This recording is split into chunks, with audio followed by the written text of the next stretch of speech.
Most of the general fitness वाली advice जो कि तुम्हें नॉर्मल फिटनेस यूट्यूबर्स देते हैं वो टीनेजर्स के लिए बहुत ज़्यादा घातक है। वो उनकी हाइट के लिए घातक है, उनके शोल्डर विड्थ के लिए घातक है, साथ साथ में उनके पीपी साइज़ के लिए भी घातक है।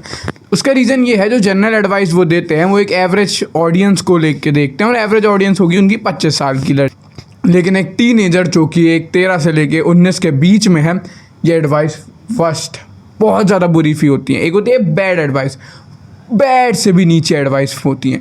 रीज़न ये है, मैं तुम्हें अगर अपनी स्टोरी से बताऊं तो मैंने नॉर्मल फिटनेस यूट्यूबर एडवाइस देख के देखा था कि मेरी ऐसी फिजिक, तो उनने कहा था कट करो।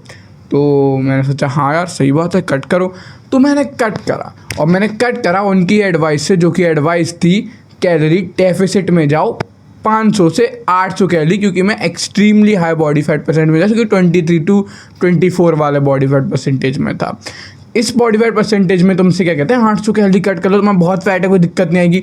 आती है दिक्कत जब तुम इतने लंबे और इतने गहरे कैलोरी डेफिसिट में जाते हो कि तुम अपनी हाइट लॉस करते हो, नर्वस सिस्टम थक जाता है, तुम्हारा ब्रेन सही से डेवलप नहीं हो पाता, ऑर्गन्स डेवलप होने में दिक्कत होती है, बोन की हाइट हर तरह से, इधर से शोल्डर से, और जो ऑर्गन प्यूबर्टी के टाइम में ग्रो होते हैं, समझ रहे होगे तुम, उनकी ग्रोथ तक में दिक्कत आती है। अब थैंक गॉड मुझे चैट टैग मिल गए थे जिनने मुझे ये बात थोड़ी पहले ही समझा दी थी, लेकिन आई डू जेन्युइनली बिलीव तुम में से मेजॉरिटी ऑफ लोगों को ये बात नहीं पता होगी। ऐसी और भी कई सारी चीज़ें हैं जो कि सुपर फिटनेस एडवाइस हैं, मैंने फॉलो करी हैं और आगे चल के लंका लगाती हैं टीनेजर्स की। May be for bigger guys it's works, है ना, मैं ये नहीं बोल रहा एडवाइस ही शिट है, टीनेजर्स के लिए इट्स बुलशिट। फर्स्ट एडवाइस तुम लोग समझ गए, कैलोरी डेफिसिट में कभी नहीं खाना है। कुछ भी हो जाए, एटलीस्ट अगर तुम बहुत फैटी भी हो 25 to 30 के बीच में भी हो, मेंटेनेंस कैलोरी पे खाओ प्लीज़। कैलोरी डेफिसिट पे कभी मत खाना, तब भी मेंटेनेंस कैलोरी पे खाओ और वॉक करना शुरू करो या कोई एक्टिविटी करना शुरू करो जिससे तुम कैलोरी बर्न करो please. Deficit, ultra super deficit 800 calorie या कैसे भी डेफिसिट करने की कोशिश मत करो।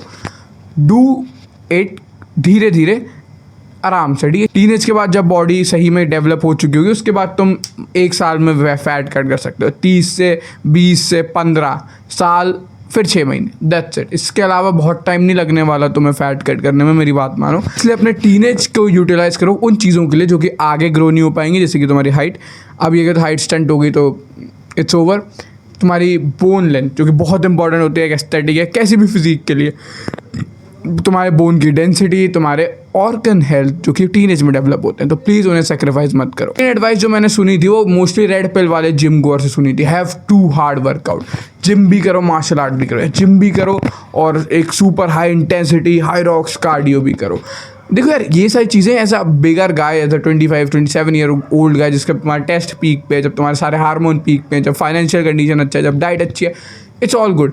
लेकिन एवरेज टीनेजर जिसके अभी माता पिता उनकी डाइट का खर्चा उठा रहे हैं, प्लस उनके पास रिसोर्सेज नहीं है अपनी डाइट फुलफिल करने के लिए, प्लस वो अपने ग्रोइंग स्टेज में जहाँ पे फिर बॉडी ग्रोथ होने के लिए बहुत सारी एनर्जी और बहुत ज़्यादा मेंटल फटीक, ब्रेन फटीक करती है। उसके अलावा भी वो स्कूल का स्ट्रेस, कोचिंग का स्ट्रेस और भी 10-12 स्ट्रेस से जूझ रहे हैं। अगर तुम उन्हें एडवाइस देते हो कि जिम भी करो और हाई रॉक्स भी करो, जिम भी करो और मार्शल आर्ट भी करो, जिम भी करो और ये भी करो daily, it's a fucking minus. तुम सही में उनको बहुत डेडली एडवाइस दे रहे हो जो उनको आगे चल के बहुत घाटा देने वाली है। ये एडवाइस इतनी बुरी क्यों है? क्योंकि यार देखो सीन क्या है, सबसे पहले तुम्हारे पास इतने रिसोर्सेज नहीं है। मे बी अगर तुम अल्ट्रा रिच होते हो, तुम्हारे पेरेंट्स अल्ट्रा मॉडर्न होते, जिन्हें नॉर्मल नॉलेज पता है कि प्रोटीन और माइक्रोस कैसे काम करते हैं, और तुम अपना सब ऑन पॉइंट रख रहे होते, तो ठीक है, मैं तुम्हें कह सकता है ठीक है तुम एक बार कोई ट्राई कर सकते हो। लेकिन मेजॉरिटी ऑफ अस से हमारे डेली प्रोटीन इंटेक पूरा नहीं होता है। मेजॉरिटी ऑफ अस के माइक्रोस और मैक्रोस ऑन पॉइंट नहीं होते हैं।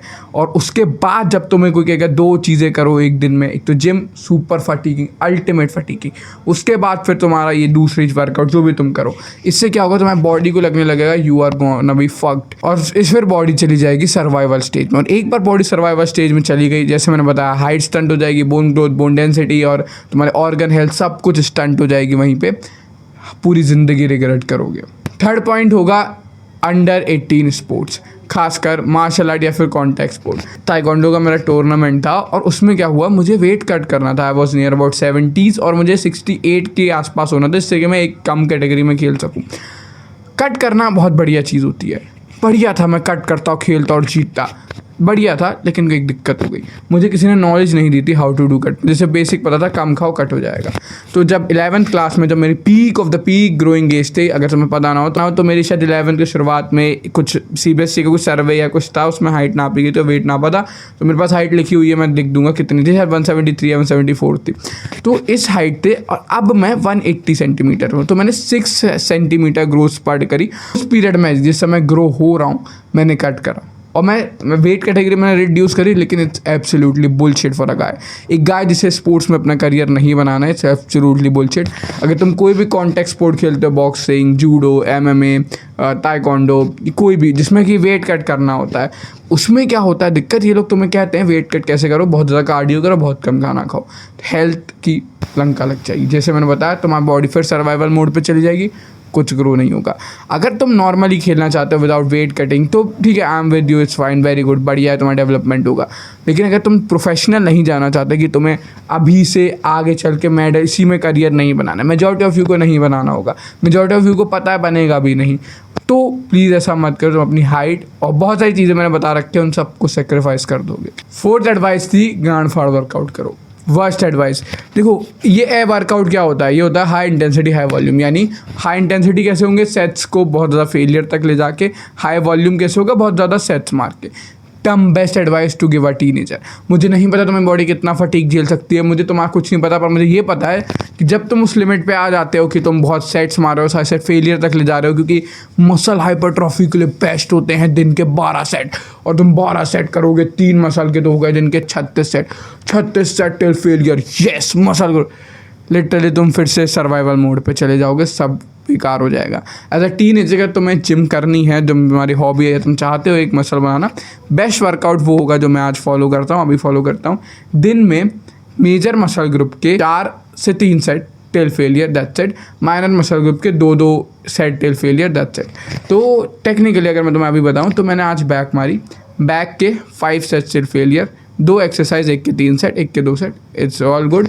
उसके बाद मैंने मारे 2 सेट बाइसेप के टेल फेलियर, और मैंने मारे 2 सेट रियर डेड के टेल फेलियर, दैट्स इट। कोई इसके अलावा 2 एक्सरसाइज अलग, 2 एक्सरसाइज अलग, ये नहीं करना है। रीज़न ये नहीं है अभी तुम अपना maximum muscle potential grow hit करना है, ये रीज़न नहीं होगा तुम्हारी ट्रेनिंग का। You have to just be fit. अभी जो तुम चाहते हो ग्रो करना, वो है अपनी हाइट और अपना बोन स्ट्रक्चर। अगर तुम्हारी बोन स्ट्रक्चर अच्छा होगा, जो कि मैं यहाँ पे दिखा देता हूँ क्या कितना डिफरेंस लाता है तुम्हारे फ्रेम में, अपने आप ही फिजिक 10-20%, 30%, इवन 50% तक बेटर दिखेगी, जस्ट एक वाइडर बोन स्ट्रक्चर से। और अगर तुम अभी ये वाला फॉलो करते हो वर्कआउट, जो कि मैं भी पहले करता था, सारे set till failure, hard sets, हर मसल ग्रुप को डिफरेंट एंगल से हिट करना, इतना फटीक जनरेट होगा कि तुम्हारा CNS झेल भी नहीं पाएगा, सेंट्रल नर्वस सिस्टम होता है। और फिर मैं कह रहा हूँ बॉडी सर्वाइवल मोड पे जाएगी, सब कुछ खो दोगे। इसके अलावा अब तुम्हें जो करना है एज अ टीनेजर, अपनी डाइट, अपनी स्लीप, अपने माइक्रोस मैक्रोस, ये कम से कम ऑन पॉइंट रखो। एक्टिविटीज़ रखो, अच्छी रखो, बहुत हाई इंटेंसिटी मत रखो, मॉडरेट रखो, बढ़िया सब चलेगा। सनलाइट बढ़िया रखो, थोड़ा दोस्तों से मिलो, अपना सोशल लाइफ भी अच्छी रखो। मिलता हूँ तुमसे कल। Let's do what bottom 99% are not doing. Subscribe कर देना if you want my life से रिलेटेड मिस्टेक वाली एडवाइस। समझ गए क्या कह रहा हूँ। Let's do what bottom 99% are not doing.